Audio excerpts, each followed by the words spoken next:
சூரத்து ஷம்ஸ் வசனம் 11 முதல் 15 வரை. சமூது சமூகத்தார் தமது எல்லை மீறல் காரணமாக நம்ப மறுத்தனர். அவர்களில் மிகவும் துர்பேறு பெற்றவன் உற்சாகத்தோடு கிளம்பினான்.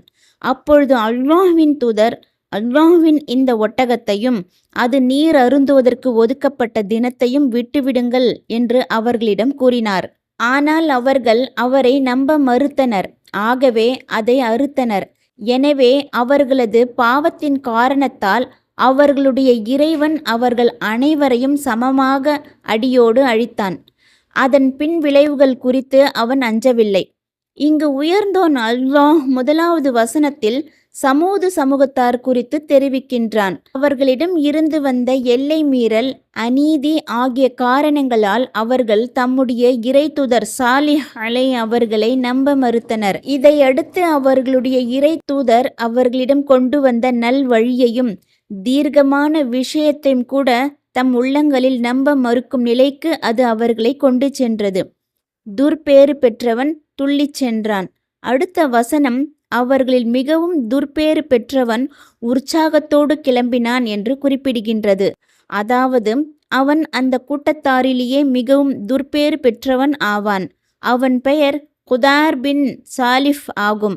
அவனே அந்த அற்புதமான பெண் ஒட்டகத்தை அறுத்து சாகடித்தவன் ஆவான். அவனை பற்றியே மற்றொரு இடத்தில் அவர்கள் சமூது சமூகத்தார் தம் தோழனை அழைத்தனர். அவன் வாளை எடுத்தான், பெண் ஒட்டகத்தை அறுத்தான் என்று உயர்ந்தோன் அல்லாஹ் எடுத்துரைக்கின்றான்.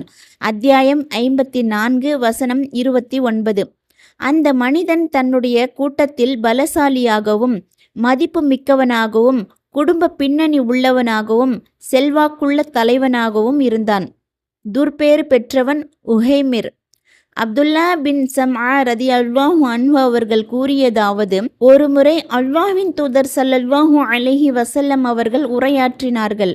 அப்பொழுது இறை தூதர் சாலிஹ் அலை அவர்களின் தூதுவத்திற்கு சான்றாக பாறையிலிருந்து வெளிப்பட்ட நிறைமாத பெண் ஒட்டகம் பற்றியும் அதனை அறுத்து சாகடித்தவன் பற்றியும் எடுத்துரைத்தார்கள். அப்பொழுது அல்லாஹ்வின் தூதர் ஸல்லல்லாஹு அலைஹி வஸல்லம் அவர்கள், அவர்களில் மிகவும் துர்பேறு பெற்றவன் உற்சாகத்தோடு கிளம்பினான் என்னும் இந்த வசனத்தை கூறிவிட்டு, அபு சம்ஆவை போன்று சாலிஹ் அலை அவர்களின் சமுதாயத்தில் மதிப்பு மிக்கவனும் ஆதிக்கவாதியும் பலசாலியுமான ஒருவன் அதை நோக்கி கிளம்பினான் என்று சொன்னார்கள்.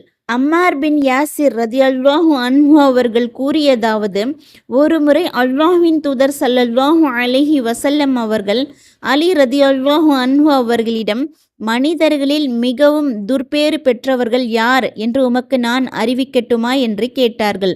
அதற்கு அலி ரதியல்லாஹு அன்ஹு அவர்கள், ஆம், அறிவிங்கள் என்று கூறினார்கள். அப்பொழுது அல்லாஹ்வின் தூதர் ஸல்லல்லாஹு அலைஹி வஸல்லம் அவர்கள், முதலாமவன் சமூது சமுதாயத்தைச் சேர்ந்த உஹைமிர் என்பவன். அவன்தான் இறை தூதர் சாலிஹ் அலை அவர்களின் தூதுவத்திற்கு சான்றாக பாறையிலிருந்து வெளிப்பட்ட நிறைமாத பெண் ஒட்டகத்தை அறுத்து சாகடித்தவன். இரண்டாம் அவன் அலியே, உம்மை ஆயுதத்தால் தலையில் அடித்து தாடியெல்லாம் இரத்தம் சொட்டும் அளவுக்கு தாக்கி கொலை செய்பவன் என்று தெரிவித்தார்கள். ஒட்டகத்தை விட்டுவிடுங்கள். அடுத்த வசனம், அப்பொழுது அல்லாஹ்வின் தூதர், அதாவது சாலிஹ் அலை அவர்கள், அல்லாஹ்வின் இந்த ஒட்டகத்தையும் அது நீர் அருந்துவதற்கு ஒதுக்கப்படும் தினத்தையும் விட்டுவிடுங்கள் என்று அவர்களிடம் கூறினார் என தெரிவிக்கின்றது.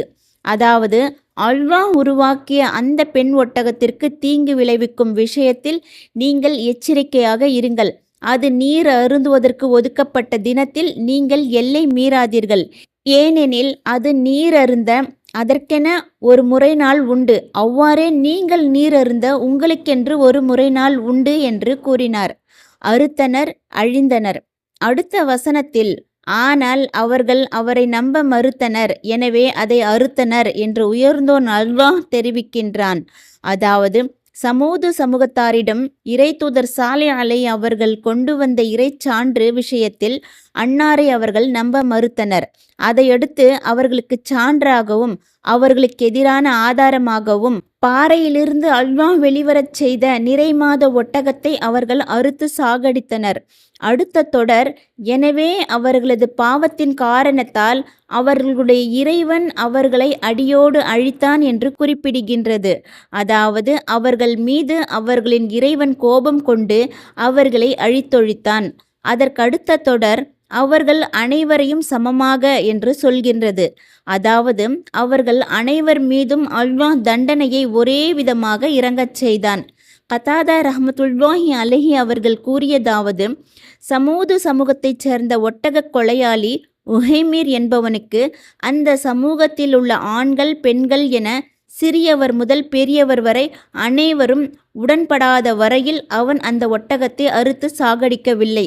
அவர்கள் அனைவரும் ஒட்டகத்தை அறுப்பதற்கு உடன்பட்ட பொழுது அவர்கள் செய்த பாவத்தின் காரணமாக அவர்களை ஒட்டுமொத்தமாக அல்லாஹ் சிதைத்து அந்த தண்டனையில் அவர்களை சரிசமமாக ஆக்கினான் என்று நமக்கு தகவல் கிடைத்தது. பின் விளைவு குறித்து அஞ்சவில்லை. அடுத்த வசனம் அதன் பின் விளைவு குறித்து அவன் அஞ்சவில்லை என்று கூறுகின்றது. அதாவது அல்லாஹ் யாரிடமிருந்தும் பின் விளைவை அஞ்சவில்லை. இந்த வசனத்திற்கு இப்னு அப்பாஸ் ரதியல்லாஹு அன்ஹு அவர்கள், முஜாஹித், ஹசன் அல் பசரி, பக்கர் பின் அப்துல்லா அல் முசனி ரஹ்மத்துல்லாஹி அலைஹி போன்ற அறிஞர்கள் இவ்வாறே பொருள் கூறி உள்ளனர். லஹாக், சுத்தி ரஹ்மத்துல்லாஹி அலைஹி ஆகியோர் இதற்கு பொருள் கூறுகையில், ஒட்டகத்தை அறுத்து சாகடித்தவன் தான் செய்த செயலின் பின் விளைவு குறித்து அஞ்சவில்லை என்று குறிப்பிட்டுள்ளனர். மேற்கண்ட இரு பொருள்களில் முதலாவது பொருளையே வாசகத்தின் போக்கு தெரிவிப்பதால் அதுவே மிகவும் ஏற்ற பொருளாகும். அல்லாஹ்வே நன்கறிந்தவன். அஷ்-ஷம்ஸ் அத்தியாயத்தின் விரிவுரை இத்துடன் நிறைவுற்றது. புகழும் உதவியும் அல்லாஹுக்கே உரியன.